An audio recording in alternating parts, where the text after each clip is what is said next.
Have you ever apologized to someone, even though they were the one who hurt you?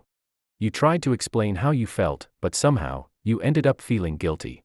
Maybe they ignored you, and when you finally asked why, they said, "You're too sensitive." Maybe they broke a promise, but somehow, you became the problem for expecting them to keep it. And after the conversation, you were left wondering, was I actually wrong? This is what makes manipulation so difficult to recognize. Because some manipulators don't control you by force. They control you by making you feel guilty. Psychology calls this guilt tripping. It's a tactic where someone makes you feel responsible for their emotions, their mistakes, or even their behavior. And here's why it works. Most people naturally want to be seen as good. We don't want to hurt people. We don't want to disappoint them. So when someone says, "After everything I've done for you," or, "I guess I just don't matter to you," your brain immediately starts searching for what you did wrong. You start explaining yourself, you start defending yourself, and sometimes, you end up apologizing. Your guilt becomes their leverage. But there's something deeper happening. When guilt is repeatedly used against you, you can start changing your behavior just to avoid feeling guilty. You stop saying no. You become afraid of disappointing them. You think twice before expressing how you really feel. You start walking on eggshells just to keep the relationship peaceful. And slowly, you stop asking, "Is this fair to me?" and start asking, "How can I avoid making them upset?" That's when manipulation becomes powerful. Because now, they don't have to control your actions. Your guilt does it for them. Here's a simple example. Imagine you tell someone, "I can't come tonight. I already have plans." A healthy response might be, "No problem, maybe another time." But a manipulative response sounds different. "Fine. I guess your other plans are more important. Don't worry about me."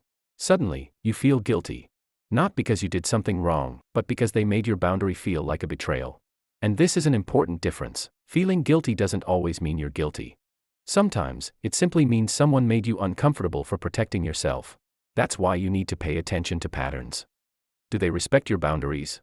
Or do they punish you emotionally when you say no? Do they take responsibility for their mistakes? Or do they somehow make every problem your fault? Do you feel free to disagree with them? Or are you constantly afraid of their reaction? These questions can reveal more than their words ever will. And remember, not every guilt-inducing statement is deliberate manipulation. Sometimes people communicate poorly. Sometimes they're genuinely hurt. The important thing is what happens after you explain yourself. A healthy person can listen. They can reflect. They can respect your boundary, even if they don't like it. A manipulator often does something different. They turn the conversation back onto you. They make you defend yourself. They bring up old mistakes. They remind you of everything they've supposedly sacrificed. Until you forget what the original problem was.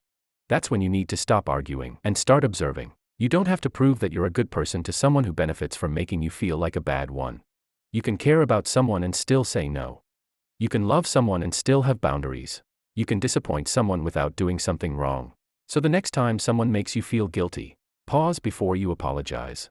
Ask yourself, did I actually do something wrong? Or, did I simply do something they didn't like? Because those two things are not the same. And once you understand that difference, guilt stops being a weapon. It becomes information. You can listen to it, without letting it control you.